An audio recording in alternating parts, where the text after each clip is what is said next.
Hello and welcome to a special edition of the Salt and Light Hour. I'm Deacon Pedro. Today, we're going to be playing some of our favorite conversations from the spring of 2024. We start the program by speaking with Andrew Erwin of the Erwin Brothers, who tells us about their films, and in particular, one that came out in 2024, Ordinary Angels. It's a great film, and they have made many films that you would recognize, so I hope that you don't miss that conversation. After that, we'll reconnect with a Canadian singer-songwriter from Winnipeg, Danielle Savard, who tells us about her new project on spiritual warfare. In our second half hour, we speak with Deanne Miller about the Catholic prayer and fitness apostolate, SoulCore, and at the end of the program, we reconnect with singer-songwriter from Australia, Father Rob Galea. It'd been a long time since we spoke to Father Rob, so we caught up with him while he was in the United States, and he told us all about what he's been up to in the last couple of years. We begin now with Ordinary Angels.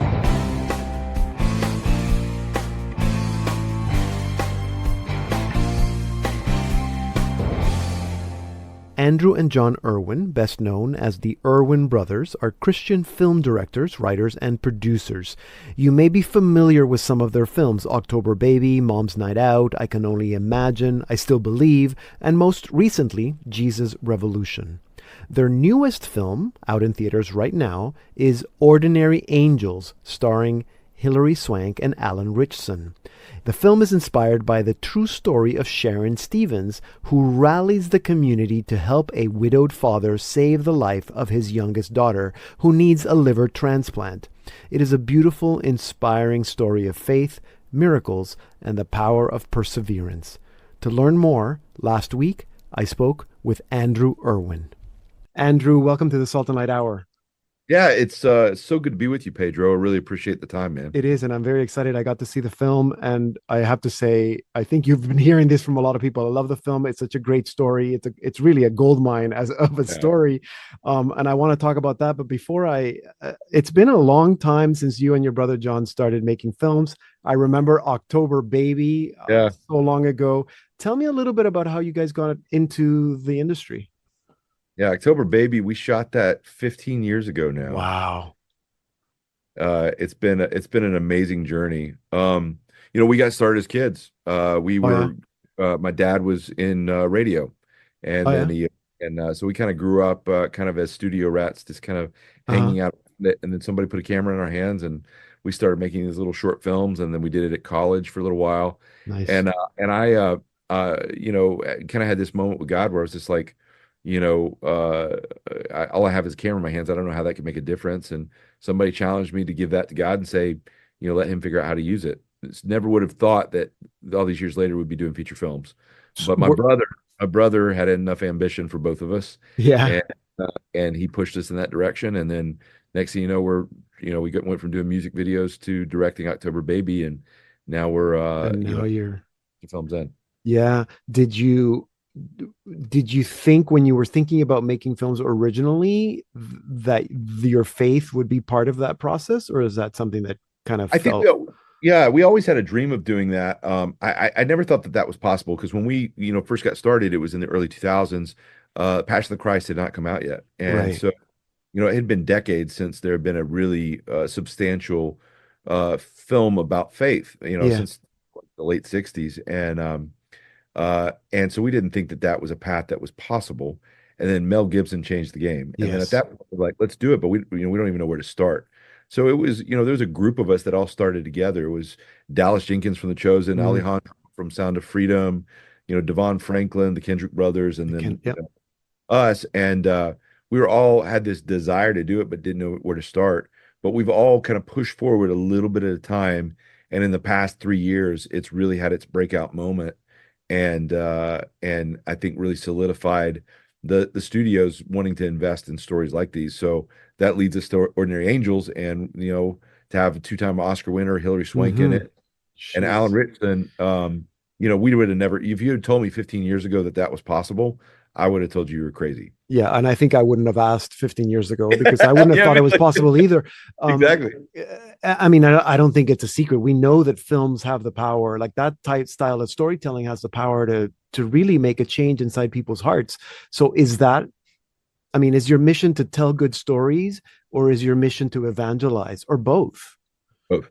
Both. It's, you know, it all leads to the bottom line that you just described, but it's a double bottom line. So the idea is the only way to evangelize, I think, effectively, and to be able to reach outside the church walls is to make it worth purchasing a ticket for, which means it has to be entertaining. Yeah. So the destination for us that allowed that were true stories, and true stories that ultimately led to this climactic kind of finish of a rush of hope that became our brand. So when we did the movie I Can Only Imagine as our kind of our breakout moment, right, that rush of hope became the blueprint of every story that we pursue now. It has to leave the audiences inspired to go out and change the world, and also leave the curious, benevolent skeptic, general moviegoer going, I want to understand more about this Christianity. Yeah. And it's an invitation to people outside the church walls to try. It's an introduction to the idea of redemption. And to do that, we don't have to fill in all the questions. We just plant the seed and allow it to kind of grow on its own. Yeah, yeah, and I think you are doing that, and I mean, everybody has that yearning, that desire for hope, and we're help you. You're helping them with that. You've said that Hollywood is not the hope of the world. The church is the hope of the world. Tell me more about that. What do you mean? I think I have a very specific view on Hollywood and the church, and understanding the purpose for either. And I think a lot of people think that the Hollywood's the big bad guy, and it's not. I think Hollywood's a business. Yep. It can be hijacked for good or evil, and people do both. But ultimately, it's a business that they see it through dollars and cents. Yeah. And I think we avoided it for years, and we had to prove to them that we could make money for their industry. So I think it's more of a kind of heartless, kind of robotic, system that's more about, like, can it make money? And if it makes money, they'll do your films. Yeah. So taking that off the table, it's not the bad guy, but it's also not the answer. As filmmakers, our job, I think, is to ask the right questions, to plant the seed in people's hearts, that start the conversation.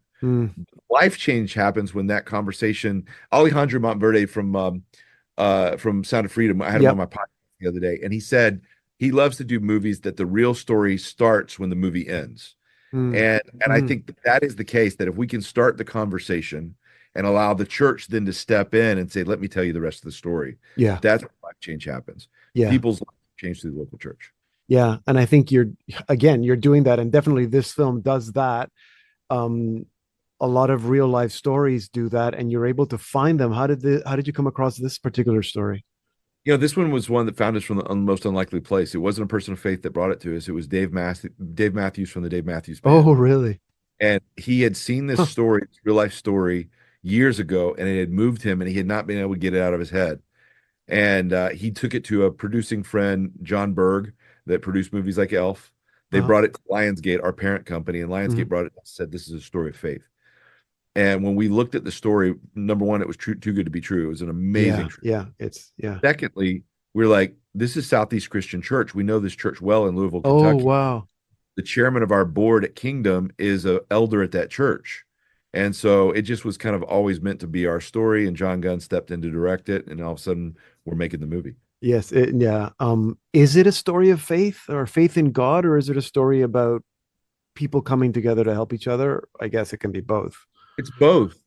For this one, it is a story of faith. I think, I love the fact that Ed is a Christian in our story, and Alan Richardson plays him beautifully, but he's a Christian that's become so disillusioned and disheartened that with good reason, that he feels like God's forgotten about him. And the whole point of the movie is to remind him that he and his daughters matter to God. Yeah. Ultimately, it leads him back to his church. And his church is the one that gets to save her life. And then the unlikely redemption of this hero that Hilary Swank plays that's a bit of a black sheep or a lost cause. And Sharon ends up being kind of the catalyst of the story. That's the most unlikely person to be the angel in the story. So I think that for us, to a general movie public, it's just a really good feel-good movie. Mm-hmm. But the very simple idea that profoundly is presented is the church is a safe place, and the church gets to be the hero of the story rather than the butt of the joke. And I Mm-hmm. think for a outside audience, our desire is to, again, start that conversation that allows it to be an invitation. So if a person ends up in the movie theater and watching this story, it causes them to have the courage to step into a church again. Mm-hmm. We've done our job. Well, that's good. That was gonna be my next and last question. That what is your hope that people were gonna get? And obviously, you want, as you said, the story to start at the end of the movie. Part of that story might mean that people might be drawn to church. Part of that story might mean that people feel that they can actually make a difference in other people's lives. That too. I mean, that's the second part, is the idea of today with so much things being negative, kind of a story of hope becomes very subversive. It becomes very kind of counterculture. Mm. And for people to step in the theater saying, I'm just one person, how do I make a difference? Well, the Mm. point of view that Sharon comes to is it makes a difference for just this one person. Yeah. And when you do that, all of a sudden there's a ripple effect. Yeah. And that's Sharon's story, that's little Michelle's story, and ultimately can be the story of the person watching the film. Yeah, and that's that children's story that's featured in the film about the starfish. I love that story. I've been telling it my kids since they were little. Um, Before you go, tell us a little bit about Unsung Hero, that I believe is a new film that's coming out. Yeah, the Unsung Hero I'm really passionate about. This one I executive produced. My friend from the band For King and Country. Okay. People love their music. So Joel Smallbone from that band, that's one of the brothers. It's his family story, and they were immigrants coming from Australia, family of 9 people that ended up losing everything when they moved to the U.S. And they were struggling to kind of survive. And their father thought that the family was in the way until he found out the family was the way. And his Mm. daughter discovered her voice as a singer. And it's the family just fighting to survive. And ultimately, the unsung hero of the family is his wife, their mother, that held the family together. Hmm. And it was just really, really cool. Joel brought it to me. He said, "You're going to think I'm crazy, but I want to co-direct this film with a friend, but I also want to play my father." And so he stepped into it, and I was like, "You got a 20% chance of sticking this landing, but I'll go with you." And Wow. so we all stepped on board to help make it, and filmed it last year, and he absolutely crushed it. It is a feel-good underdog story that is going to really catch audiences off guard. And I haven't seen the response from an audience on a film like this since we did I Can Only Imagine. It's special. Okay, well, that's looking forward to that. So, Ordinary Angels is in theaters next week, and Unsung Hero will be in theaters later this year. April 26th, a couple Oh, weeks. very soon. Okay, that's good to know. Thank you, Andrew. It's been a pleasure chatting with you. Thank you for coming on the show and telling us a little bit about you and about what you do and about the film. Always, Pedro, we love the interviews. We love to talk stories with you, and we hope to do it again soon. Yes, thank you. God bless. Andrew Erwin is co-producer of the new film Ordinary Angels, which is in theaters now. Find out more about it and where you can watch it at ordinaryangels.movie. And here now is our featured artist of the week, Danielle Savard, with Master of the Waves from her new album Warfare Volume 1. In the storms of this life, I could run or I could hide. But when the waves come rushing in, will I stand or will I give in? Here's my life, I hold nothing back from you. Here's my life, I give everything to you. Master of the waves, by your hand I am saved. Instill in me the faith to step upon the waves. Here's my life, I hold nothing back from you. Here's my life, I give everything to you. Master of the waves, by your hand I am saved. Only by your grace can I dare to be so brave.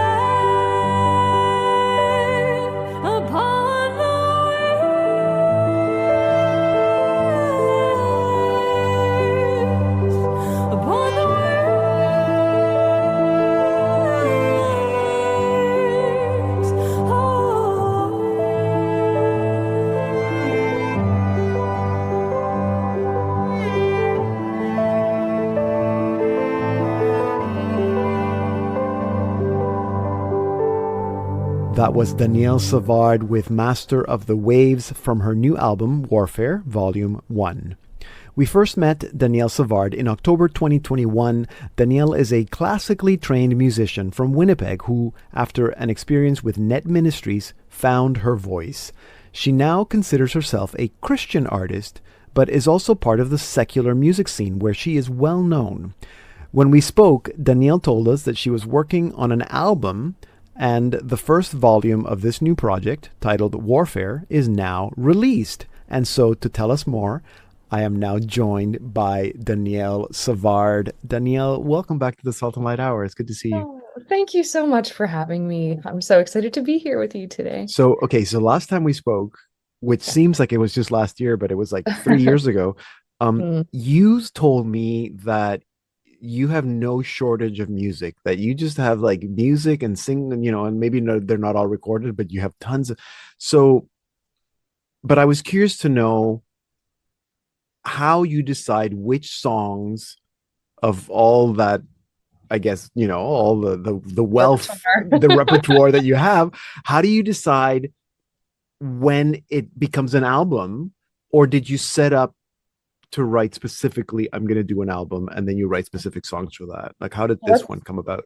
That's a great question. It's interesting because, as I had mentioned last time, I was like, I have so many songs that I was like, I have this album in my closet that's about like 36 songs from my life. And, we'll see how many see the light of day. But, and I just keep writing new ones as time goes on. But it's been interesting to see how this kind of came together. It was really providential because after I did those 3 singles, and the last one that I had released, Sacred Space, was just a bit delayed because of the pandemic, and then I had all this time to write. And after the 3rd single, I was in the studio with my producer, and he was saying, you know what, Danielle, like, I think you're at the point where you need to show people a body of work, who you are as an artist, like showcase your soul through your music.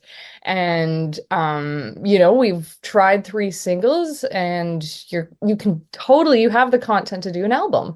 And I guess I was kind of under the impression that not everyone was going for like full albums at this time, because it's kind of like we've kind of entered the single release era, and kind of like the one hit wonder kind of thing. But it was interesting kind of looking through the repertoire that I already had, and the songs that I was currently writing during the pandemic, post doing the spiritual exercises of St. Ignatius. And I realized that there was this overarching theme of spiritual warfare.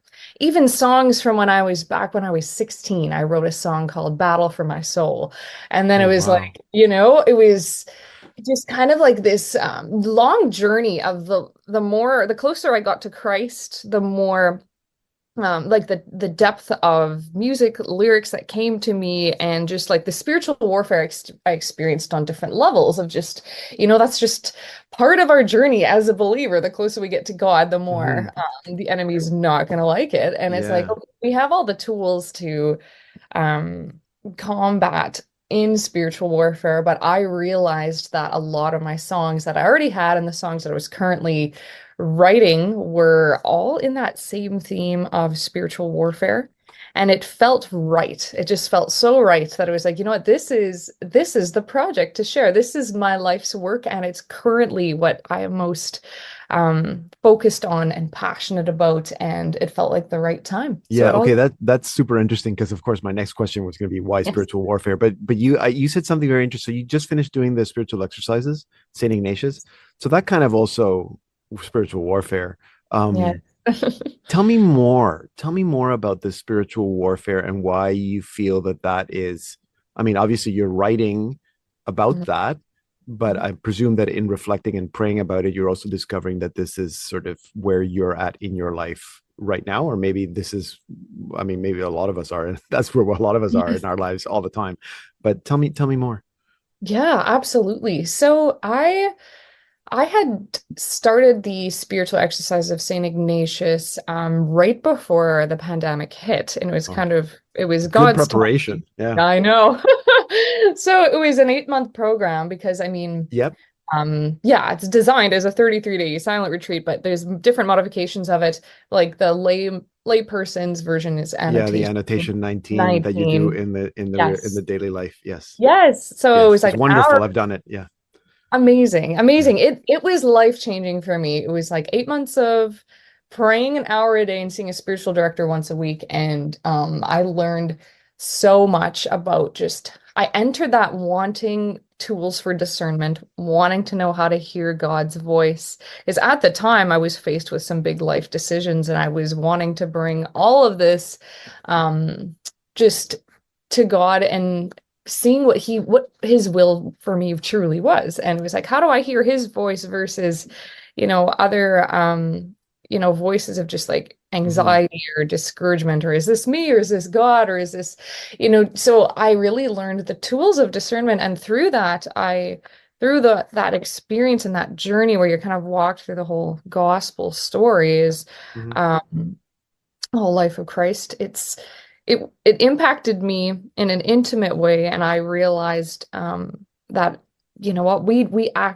have everything inside of us that God has placed for us to like be able to hear his voice. And he says, my sheep hear my voice and they Mhm. know me, they follow me, and being able to recognize that really at the heart of it is that he speaks peace.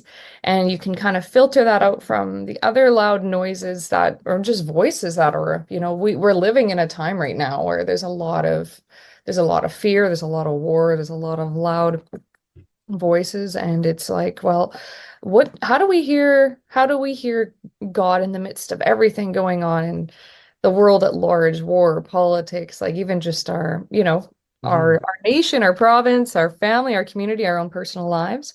And so, yeah, that kind of doing the Ignatian exercises gave me a lot of content for this album, and experiencing really just how to pray through things and ask for graces. And a lot of those songs were just a lot. I always tell people, I was like, my songs are an overflow of my prayer life. Mhm. And sometimes they are prayers that get me through a season where it's like the second song in Warfare is Defender, and it's really just affirming like, Lord, you are my defender when I'm lost and broken, when the battle is raging. You come to deliver and bind us from our fears.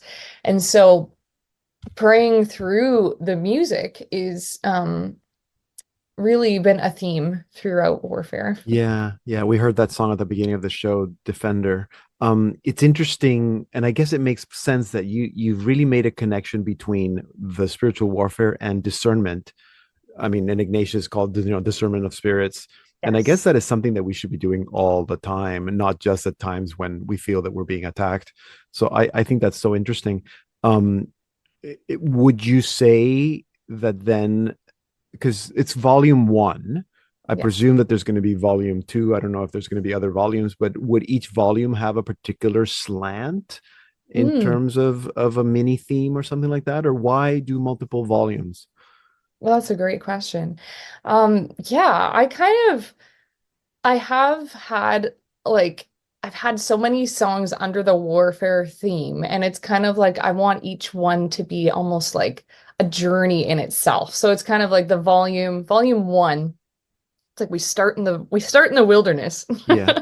and we kind of end we end all like on the fifth song called Don't Forget. It's all about like just kind of like that what God wants us to know is that like we're gonna make it through whatever we're going through. He's with us, and it's all in the theme of consolation. And I Hmm. wrote that fifth song when I was in a place of desolation, and it's really it's kind of like, okay, we start in the wilderness and we end where this message of God reminding us like, don't forget all the things I've done for you, all the things I said I will do, like I will come through for you again. Huh. So volume two, actually, or I'm in the pre-production stage of that, because trying to select the songs for kind of the next overarching theme. But yeah, that's still a bit to be determined. Okay. So it's your yeah, it. that's good. No, interesting. Exciting though. And I have to apologize because we're kind of playing everything out of the. So we started with Defender, and we're actually playing Wilderness at the end of the show. So maybe a little out of order. But is it? Is it? Okay. But do you think that it's? I mean, that's the other thing about albums or EPs that. Yeah. That it's an experience. Would you encourage that people should listen to it together rather than just, I mean, they're not singles for a reason. Mm-hmm. So to start in the wilderness and kind of pray through it as they go, or maybe not in one sitting, but that's kind of the journey that you want your listeners to have. You know what? That is a beautiful thing. I am honestly like, it's kind of like these songs are, when you think of the wilderness, like they're out in the wild and like the Lord can do whatever he wants with them. Yeah, true. Sometimes it's one particular song that'll resonate with someone. And other people like, oh, I want to go through that almost because I released these songs according to like the church calendar in that Lenten season. So the wilderness came out on Wilderness Weekend. First Sunday of Lent. Yeah, so it's just like right when Jesus was driven out into the wilderness, tempted. And so it's kind of like we begin with that experience and then the journey continues. Mm-hmm. So I mean, I recommend people listening song 1 to song 5, but also it's like if there's one that they hear first that resonates with them, then it's like stay with that and pray with that. Yeah, of course.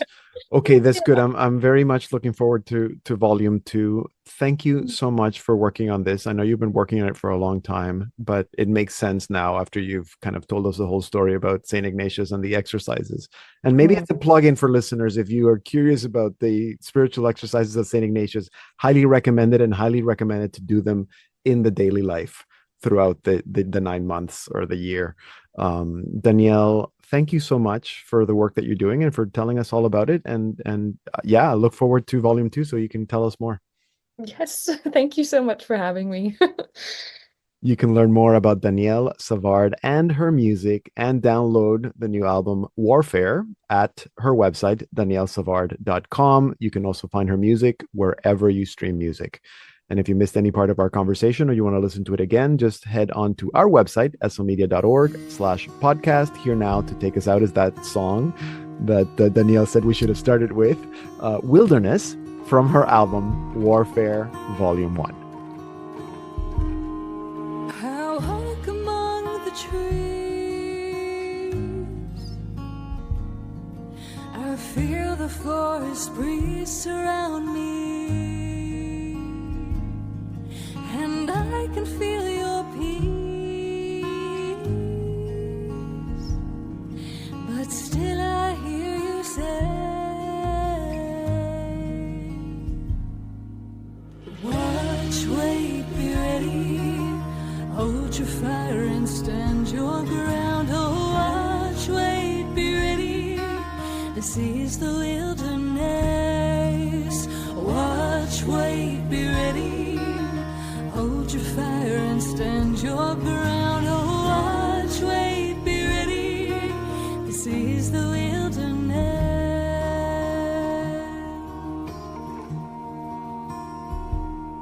I want you to take the lead. May angels guard this path before me. I will listen when you speak. You alone know the way.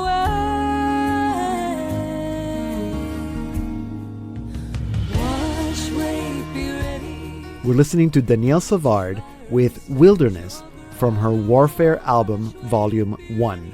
This is a special edition of the Salt and Light Hour. I'm Deacon Pedro. Subscribe to our podcast and never miss an episode.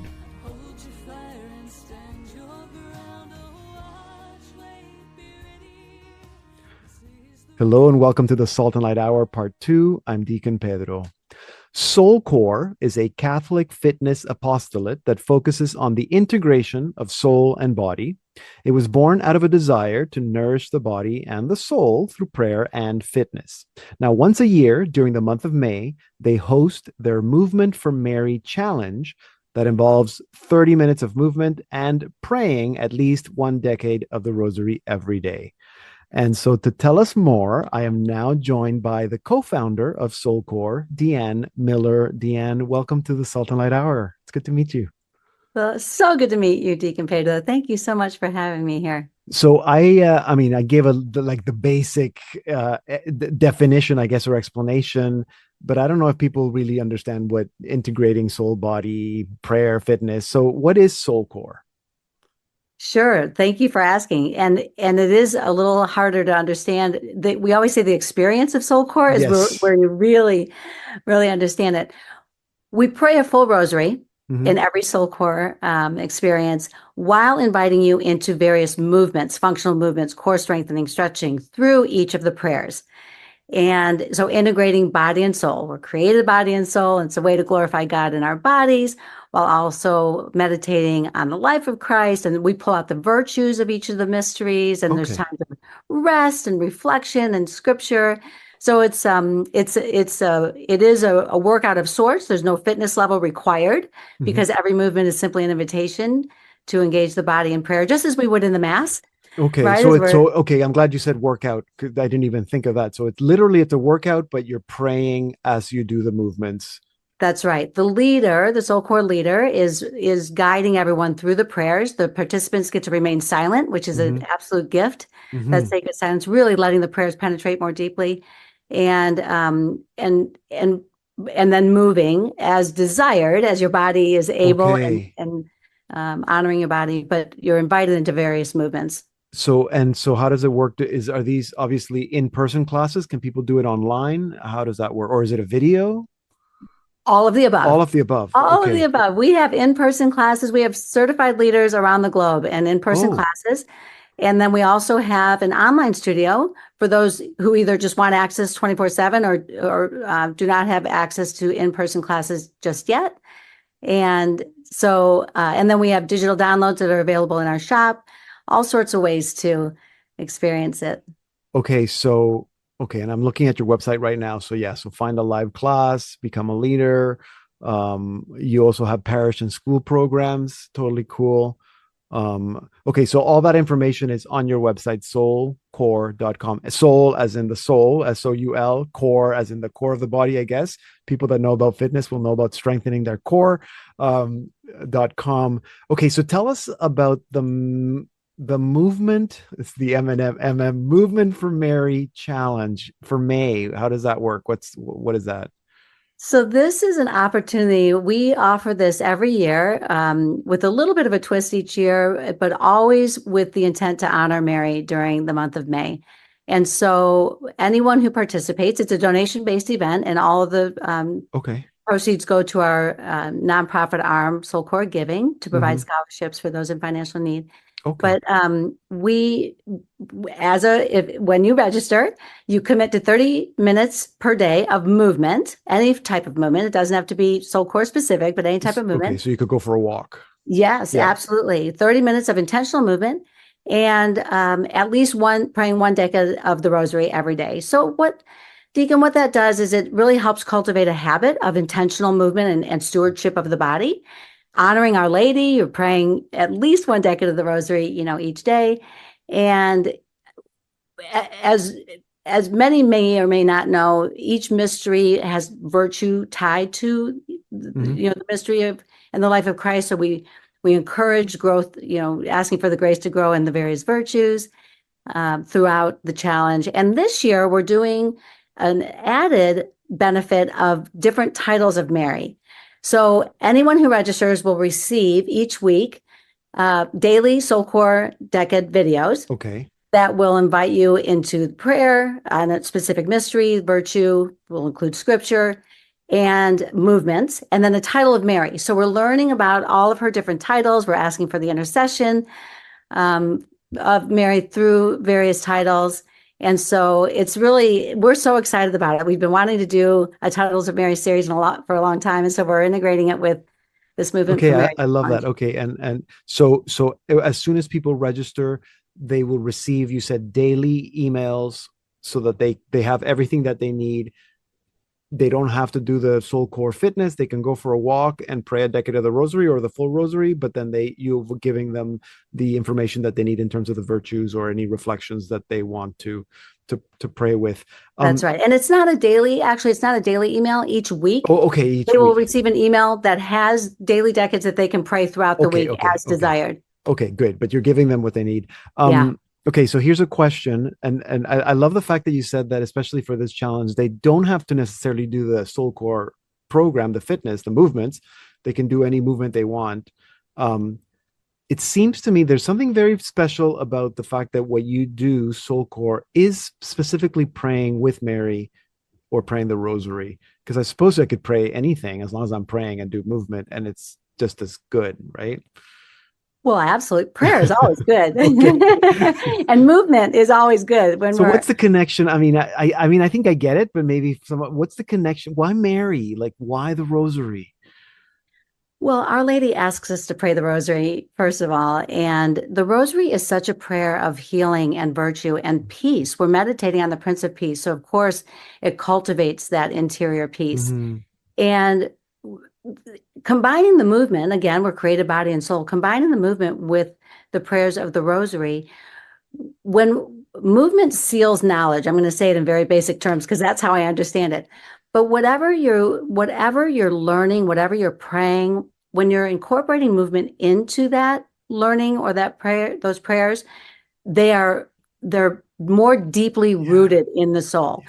And so when contemplating the life of Christ through each of the mysteries, asking for the grace to grow in the virtues. So let's say, for example, the resurrection, a virtue tied to that mystery is faith.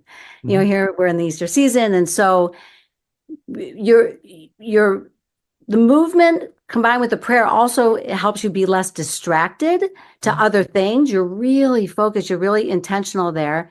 And you can't help but, we always say the rosary and the SoulCore rosary slowly, when you pray it, you're slowly and imperceptibly transformed more fully into the image and likeness of the heart and mind of Jesus and our Blessed Mother. Yeah. So, and then of course, being a fit instrument, interior strength. We're not talking anything vanity or external, but that interior strength to be a fit instrument to do God's will, to do what He calls us to. So it's like a 10 for 1, honestly. No, and I think I thank you. I think I get it. And I was going to ask you, but I don't think I need to anymore. That there is that the body helps us in our, like, engaging the body helps in the prayer, but the prayer also enhances the physical movement at the same time. Because we're not too, I'm not body and soul separate. I'm me together. That's right.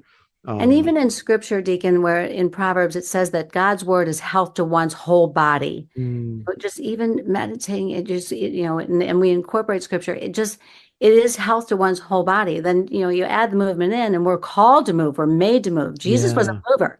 Yes. Mary in the visitation, that girl was on the go. Yes. Yeah, body. Yeah, exactly. Yeah. And our bodies, as St. John Paul II says, that our body and only the body can make visible the invisible. So it's all meant to be an image of Christ, to glorify Him. Yes. Okay, good. Sold. Thank you so much. I hope that this is interesting for our listeners. And it's really easy. Just go to the website, soulcore.com. Deanne Miller, co-founder of SoulCore, thank you for doing what you do and for telling us about it today. Thank you so much for this opportunity. And it's just a joy to meet you. Yes. God bless. So again, you can learn more about SoulCore and sign up for the Movement for Mary Challenge at their website, soulcore.com. Here now is Father Rob Galea with his new single, Love You. Capture every part of my heart, come in and light up my soul. I want to fall in love again. In my brokenness, I can hear your voice. I will run to you again. I wanna love you. I wanna love you. I wanna love you.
you. That was Father Rob Galea with his new single, Love You. Father Rob Galea probably needs no introduction. He's been on our TV network many, many times and on this program several times, but it's been almost 10 years now since then, so it's about time. Father Rob is a priest in the Diocese of Sandhurst, Australia, and the founder of Icon Ministry. He spends a lot of his time performing, recording, speaking to groups, and traveling. If you haven't yet heard of Father Rob Galea, I'm glad you tuned in today. He is one of the most popular Catholic singer-songwriters in the world. We caught up with him last week during a recent trip to the United States. Thank you. Good to be on the show again after a long time away. And you are. I missed you, Pedro. I missed you. Come on. You are in New York City? I don't ever know where you are. Yes. So at the moment, I'm in Brooklyn, and I've just come from Poland, speaking in Poland. I'm originally from Australia, so that's where I started off. And then after this, I think I'm going to Vancouver, and from Vancouver to Miami. Yeah. Now, unfortunately, this is going to air after I think you've already returned to Australia. So this is is it fair to say that because you're busy, you're a priest, you have a parish, you have Icon Ministries that we're going to talk a little bit about, but do you take like one trip a year to do Europe, North America? Is that sort of how it's organized? Yeah, so look, I work full time for Icon Ministry, and it's my full time position. Okay. Where we have a big team, and then on the weekends I work in a parish. So, and then about maybe 2 times a year I take 2 trips, one through Southeast Asia and India, and the other one through North America. Right. And then I travel through Australia throughout the year. Right, exactly. Tell us about Icon Ministries, because that's I guess that's the biggest, most recent news, the rebrand. Yes. Yes. So Icon Ministry, not Ministries. Oh, sorry. Icon Ministry, because that's a separate ministry. Yes, and people, I'm terrified right now that people will go to the wrong one. Right. But Icon Ministry is it was previously called FRG Ministry. So FRG Ministry, Father Rob Galea, was under my name. Right. And it started with me touring, and it was just simply about me going around the world. But eventually, especially after COVID, the ministry started to grow. And now I have 14 staff, and we reach literally millions of people across the world. So it became less about Father Rob and more about our outreach. So we stopped, we prayed, and we thought of naming the ministry Icon Ministry, which is taken from 2 Colossians, which talks about it says this. It says the God of this world, the small g, the God of this world, the devil, has blinded the people so that they cannot see the icon of God, who is Christ. So our ministry, our role is to reveal the icon, to reveal Jesus to a world that is blinded and cannot see. That's beautiful. That's beautiful. So it's not only Father Rob. There are other offerings, workshops, courses, retreats. What's the ministry about? Yes, so we do online courses, encounter courses. We have our podcast, which is the Catholic Influencers podcast, which last year was the top podcast in Australia as well. So that was pretty incredible for us. Yeah. We run formation days for staff members. We have online liturgies and mass, and also now we're starting video gaming. So we're creating a video game on Roblox to evangelize. We're basically planting a church, building a church on Roblox, to evangelize there as well. Okay, that's super interesting. So does that mean that your specific ministry, Father Rob Galea, your ministry has changed focus? Are you doing more or less or the same? Well, I still tour. I'm part of Icon Ministry. Now I'm only one of the things under Icon. So before it was everything that I centered around me. And then it wasn't about me. So it wasn't named correctly eventually. So now FRG Ministry still exists, but it exists as my touring and my music and my writing, myself as an author, myself as a musician, myself as a speaker. Right. And so in all that, you still find time to write music and record? Where do you fit all that in? Yes. I make the time, Pedro. You see, sometimes making music is a gift that I need to use, I need to utilize. And the thing is, the bigger the ministry becomes, the more I can focus on what I'm doing, because I have team members around me that can build everything else. So there's a point where I didn't have the time. In fact, over the last few years, didn't have time to write music. Really? But now I'm coming back. I'm coming back to writing. I'm writing a book as well. I'm doing a few things, writing new talks and new presentations. That's great. Because sorry to interrupt. So the songs that we've been hearing, we heard "See the Light" at the beginning of the program, and just before you came on, we heard "Love You," and then at the end of the show, we're going to play "Welcome Here." Those are new songs. It's great to hear new music.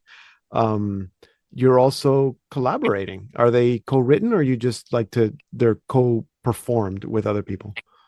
Well, I think one of the things I find is when I co-write, when I write with different people, I write out of my comfort zone. And I believe that because of busyness, we become comfortable. So we write out of convenience. So now I'm going out of my way to collaborate with great artists. Interesting. To write things that I wouldn't necessarily write alone.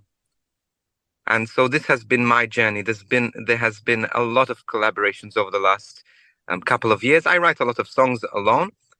Most of the songs that you hear, though I wrote the songs, but and then I get different producers and different artists to interpret them. Okay. So like "Welcome Here," which you'll hear in a moment, I wrote. "Love You," of course, I wrote with, and I sang that alone, but I wrote with a different artist, with an incredible artist. His name is Luke, and he is written for some of the best artists in Australia. And I just sat with him and we wrote this song together. That's a very interesting approach. I don't think I've ever heard anybody say that they need to be moved out of their comfort zone so that they can write, presumably, so that you can write better. Yes, and differently, because what happens is if you don't co-write, just think of any of the top 10 songs anywhere. Even CCM, Christian music, and look at the credits. Yeah. Yes, but look at the credits. The top 10 always are co-written because they don't make the top 10.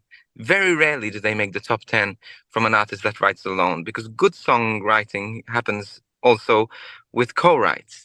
Yeah. And even it's not only Christian music, any music. The top 10 are all co-write. That's fascinating. Other than that, has your approach to writing changed in any way when you're writing by yourself? Do you still, what's that process like for you?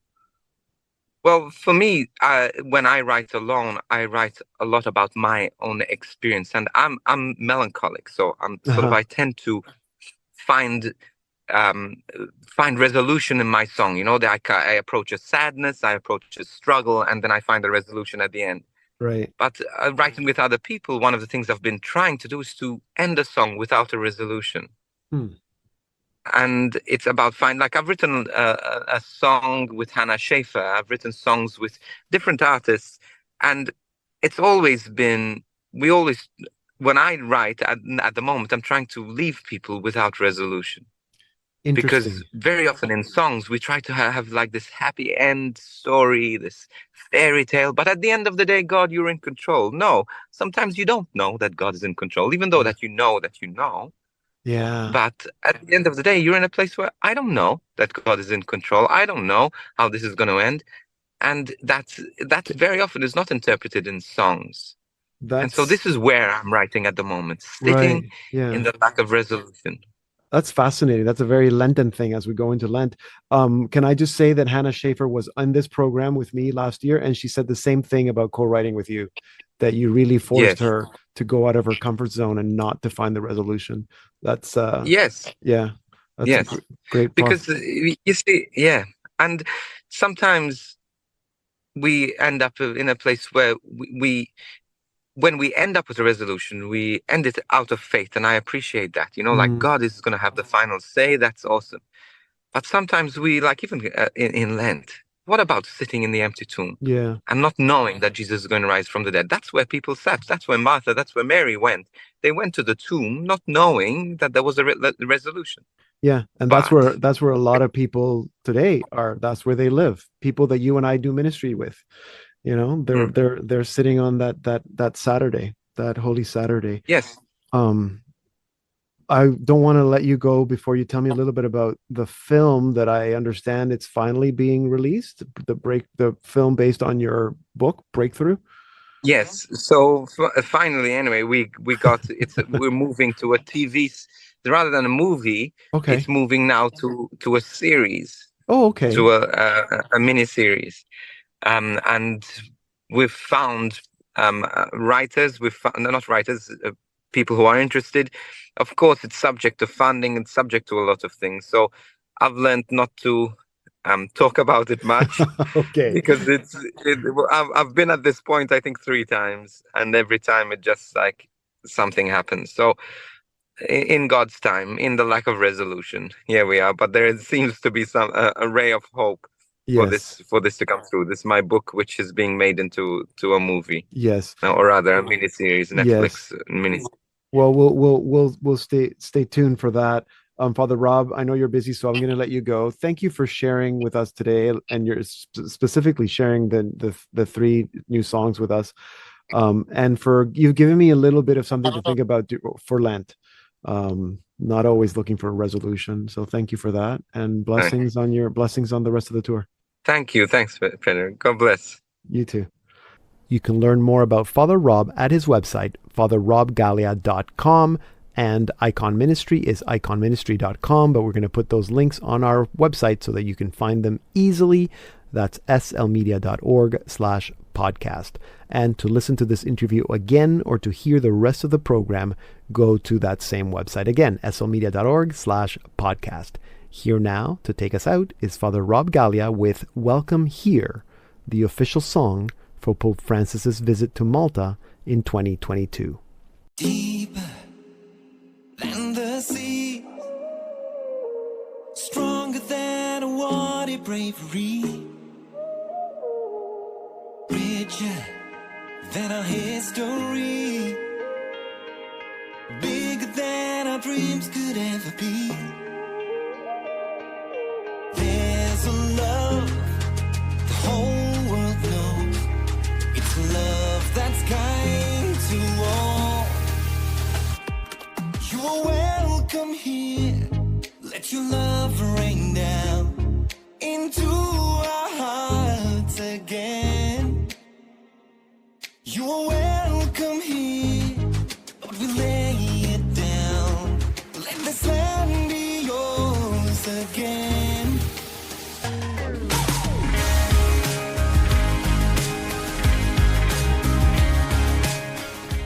We're listening to Father Rob Galea with Welcome Here, the theme song from the Pope's visit to Malta in 2023, and that concludes this special summer edition of the Sultanite Hour.